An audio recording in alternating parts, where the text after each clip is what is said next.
कि शिक्षक की जिम्मेदारी क्या होनी चाहिए। शिक्षक की पहली जिम्मेदारी है कि अपने जो छात्र हैं उन छात्रों को चरित्र निर्माण और उनके सर्वांगीण विकास के लिए जो नियम है उसके ऊपर तलाशने का पहले काम होना चाहिए। नमस्कार, अपराजिता संदेश में आप सभी को फिर से बहुत बहुत स्वागत है। मैं हूं आपके साथ कौशलेंद्र यादव। इस वक्त हम मौजूद हैं औरंगाबाद जिले के शिवगंज के समीप रॉयल एजुकेशन कोचिंग सेंटर में। आज यहां छात्रों को सम्मान एवं विदाई समारोह का आयोजन किया गया। और सबसे पहले तो आपको मेरे तरफ से बधाई, जो शिक्षा के क्षेत्र में आप बहुत तेजी से उभर रहे हैं।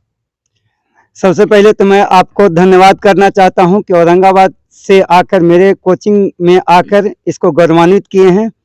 और रही बात संस्थान की, तो देखिए मेहनत के बल पर जब खांडोप्रस्थ इंद्रप्रस्थ बन सकता है तो ये तो छोटा सा कोचिंग है। अभी तो इसकी बहुत मुकाम बाकी है, अभी तो मैंने थोड़ी सी मंजिल तय की है। और आज मैं बोलने के लिए तो बहुत कुछ बोल सकते थे, लेकिन आज यहाँ पर मुख्य आगंतुक के रूप में हमारे गुरुजन और हमारे श्रेष्ठ शिक्षक जिनसे हम पढ़े भी हैं और हमारे कुछ रिलेशनशिप में जो कि बहुत अच्छे पद पर यहाँ पर प्रतिष्ठित भी हैं, कुछ हेडमास्टर भी हैं। तो मैं चाहता हूँ कि आप आज की सभा में या आज के वाचन में हमसे ज्यादा उनसे पूछे तो ज्यादा अच्छा है, क्योंकि ये जो है सो आत्म प्रशंसा हो जाएगा।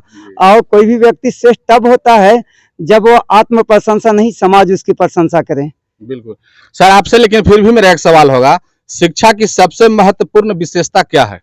शिक्षा की सबसे महत्वपूर्ण विशेषता है कि आजकल के परिवेश में लोग शिक्षा का एकमात्र ध्येय नौकरी समझते हैं। ये मैकाले की शिक्षा नीति पर है, ये हमारी शिक्षा नीति थी जिसमें शिक्षा का मुख्य उद्देश्य अपने जीवन में योग्य व्यक्ति बनना था। लेकिन आजकल लोग सिर्फ उद्देश्य शिक्षा का मतलब ही सिर्फ नौकरी प्राप्त करना होता है, जो कि गलत है। सबसे पहली मैं बात बताना चाहता हूं कि अगर नौकरी के लिए सब पढ़ना चाहते हैं तो ज़्यादा दूर तक नहीं पहुंच सकते हैं। मैं खुद मैथ से पीएचडी किया हुआ हूं और हमारे देश के सबसे अच्छे मैथमेटिशियन का नाम आता है रामानुजम, जो उन्होंने मैट्रिक पास भी नहीं किया था ठीक से, मैथमेटिक्स छोड़ के सारे विषयों में फेल हो जाते थे। लेकिन उनकी कई यूनिवर्सिटियां उनको अच्छे पुरस्कार से पुरस्कृत की। और जेएच हार्डिक जो कि विश्व के सबसे अच्छे गणितज्ञ थे, वो भी उनसे हार मान चुके थे। इस कारण हम यही कहना चाहते हैं कि शिक्षा का मात्र यह उद्देश्य नहीं होना चाहिए कि हम अच्छे अंकों से पास हो जाएं। शिक्षा का अर्थ ये होना चाहिए कि हम जिस फील्ड में हो अपने फील्ड का जो है सो महारत हासिल करें। धन्यवाद। दर्शकों, सबसे बड़ी बात यह है ये संस्था का कि यहाँ बिहार बोर्ड सीबीएसई और उसके साथ साथ उर्दू की भी पढ़ाई होती है। जो छात्र उर्दू के हैं हमारे साथ हैं, हम चाहेंगे कि अपने दर्शकों को इनसे भी रूबरू कराएं। क्या नाम है आपका? एमडी फैजान आलम। कि आप शायद उर्दू की तैयारी करते हैं? जी। ऐसा कि अभी डायरेक्टर साहब ने बताया कि जो हमारे गुरुदेव हैं जिनसे हमने शिक्षा ग्रहण किया है, उनसे पहले बाइट लेने की कोशिश की जा चुकी। हम अगर अपनी बड़ाई अपनी से करेंगे तो ये अच्छा नहीं होगा। बात भी सत्य है। सर, शायद आप हैं, आपसे पहले हम परिचय जानना चाहेंगे। नाम क्या है, कहाँ आप कार्यरत हैं? जी, मेरा नाम है डॉक्टर विनोद कुमार पांडे और मेरा भी इंटर और हाई स्कूल में मैं प्रधानाध्यापक के पद पर कार्यरत हूँ। सर, आपसे हम जानना चाहेंगे कि शिक्षक की जिम्मेदारी क्या होनी चाहिए? शिक्षक की पहली जिम्मेदारी है कि अपने जो छात्र हैं उन छात्रों को चरित्र निर्माण और उनके सर्वांगीण विकास के लिए जो नियम है उसके ऊपर तलाशने का पहले काम होना चाहिए। बच्चों को चरित्र निर्माण कराना, उनके सर्वांगीण विकास कराना और उनके जो शिक्षा के प्रति शिक्षा का जो सही उद्देश्य है उसमें उनको समावेशित करना, समाहित करना, यही मुख्य लक्ष्य है और यही लक्ष्य लेकर चलना चाहिए। योग्यता, पात्रता और उसका सही सोच यदि हो तो वो सही शिक्षा है। वैसी शिक्षा जिसे प्राप्त करके जीवन पशुवत हो जाए, वैसी शिक्षा की जरूरत नहीं है। बिल्कुल। सर, आपसे मेरा आखिरी सवाल होगा कि आज के दौर में ज्यादा स्टूडेंट लोग रील्स बनाना पसंद करते हैं। रील्स मतलब समझ रहे हैं, जो सोशल मीडिया पर डालते हैं, डांस कर गाना पे डांस करते हैं और रील्स बनाना पसंद करते हैं। वैसे छात्रों को या छात्राओं को आप क्या संदेश देना चाहेंगे? मैं उनसे यही कहना चाहूँगा कि वो अपने चरित्र निर्माण और शिक्षा पर ज़्यादा जोर दें और ऐसे चीज़ अपने जीवन में विकसित करें जो पूरे समाज के लिए अनुकरणीय हो।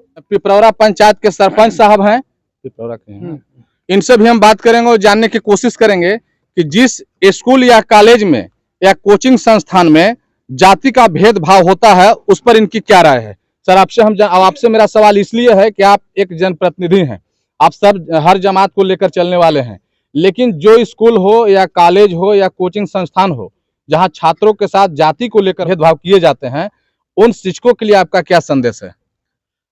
मेरा नाम देवेंद्र कुमार मिश्रा है, मैं ग्राम कचहरी पिपरौरा के सरपंच हूं। और ये जो भेदभाव की नीति है तो यहाँ पर कोचिंग में भेदभाव नहीं होना चाहिए। हिंदू, मुस्लिम, सिख, ईसाई आपस में हम सब हैं भाई भाई, इस भावना से कोचिंग में करना चाहिए। कोचिंग में अगर भेदभाव हो गया और बच्चे के साथ भेदभाव हो गया तो उसमें जो है वहाँ पर विकास नाम के कोई चीज नहीं होगा। मैं धन्यवाद देना चाहता हूँ इस रॉयल कोचिंग सेंटर का संचालक मुकुल जी से, जिस प्रकार से आप इस कोचिंग को बढ़ा रहे हैं उसी प्रकार भविष्य के लिए बराबर जो है से कि आप कामना करते रहें। सर आपसे मेरा सवाल होगा कि एक शिक्षक में क्या क्वालिटी होनी चाहिए। शिक्षक का सबसे बड़ा गुण जो है वह चरित्र निर्माण है, स्वाध्याय है। मैं आपको एक बात बता दूं, 1971 में BHU का जो दीक्षांत समारोह था, डॉक्टर सर्वपल्ली राधाकृष्णन वहां पर आए थे और उन्होंने शिक्षकों के बारे में एक बात कही।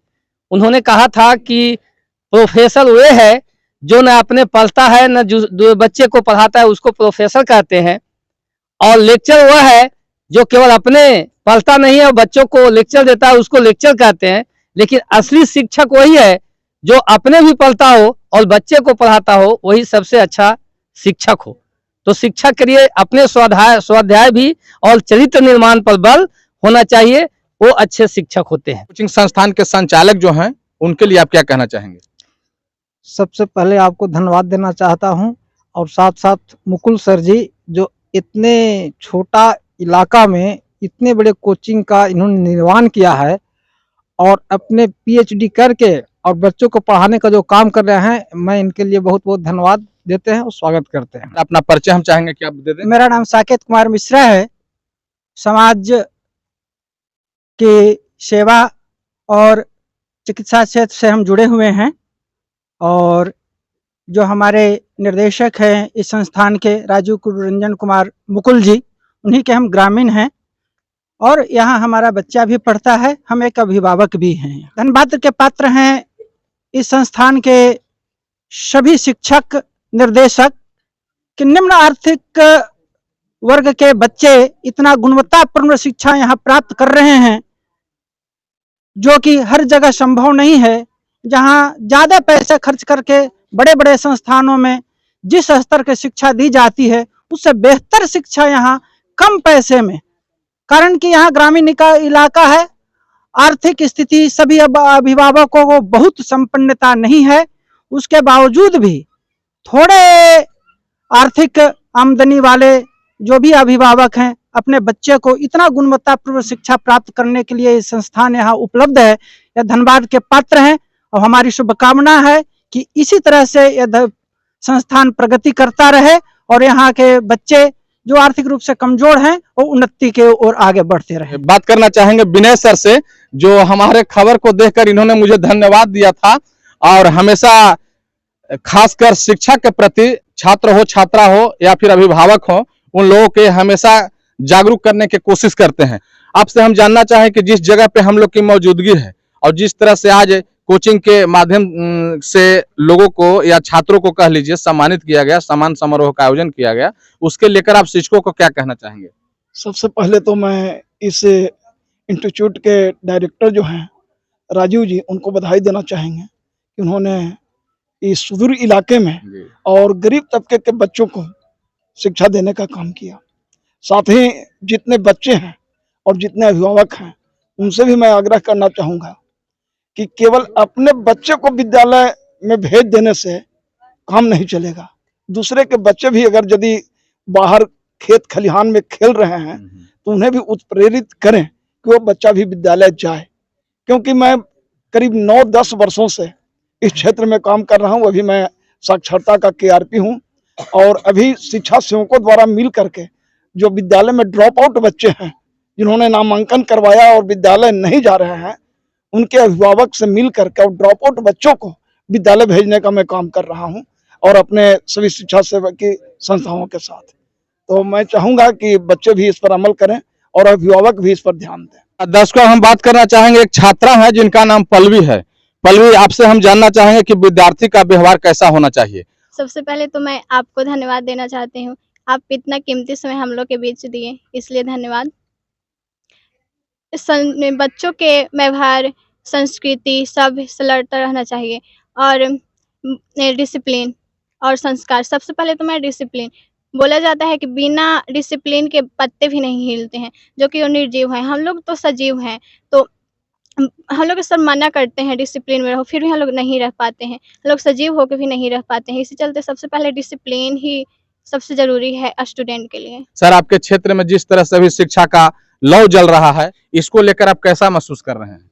बहुत अच्छा महसूस कर रहे हैं। सबसे पहले तो धन्यवाद देते हैं इस कोचिंग सेंटर के जो संचालन करता हैं मुकुल जी। ये सुचारू रूप से ढंग से कोचिंग चला रहे हैं, इसका ही माने धन्यवाद के पात्र हैं। क्या नाम है छोटू? ओम कुमार। जो छात्र एग्जाम में असफल हो जाते हैं, यानी पास नहीं करते हैं, और उसके बाद उन लोगों द्वारा गलत निर्णय लिया जाता है, जैसे सुसाइड करना, वैसे छात्रों के लिए आपका क्या संदेश है?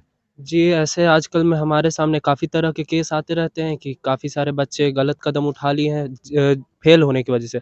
जबकि हमेशा किसी के पास दूसरा रास्ता होता है कि वो अपने जीवन में आगे कुछ नया कर सकें, कुछ अच्छा कर सकें, या फिर वो उसी क्लास को फिर से पढ़कर आगे बढ़ सकते हैं अपने जीवन में हमेशा। धन्यवाद। दर्शकों, आपको बता दें कि जो छात्र एग्जाम में फेल होने के बाद, असफल होने के बाद वो गलत निर्णय लेते हैं, उन्हें उसके बाद क्या करना चाहिए, इनसे सीख लेने की जरूरत है। खबरों के लिए बने रहें अपराजिता संदेश के साथ। धन्यवाद।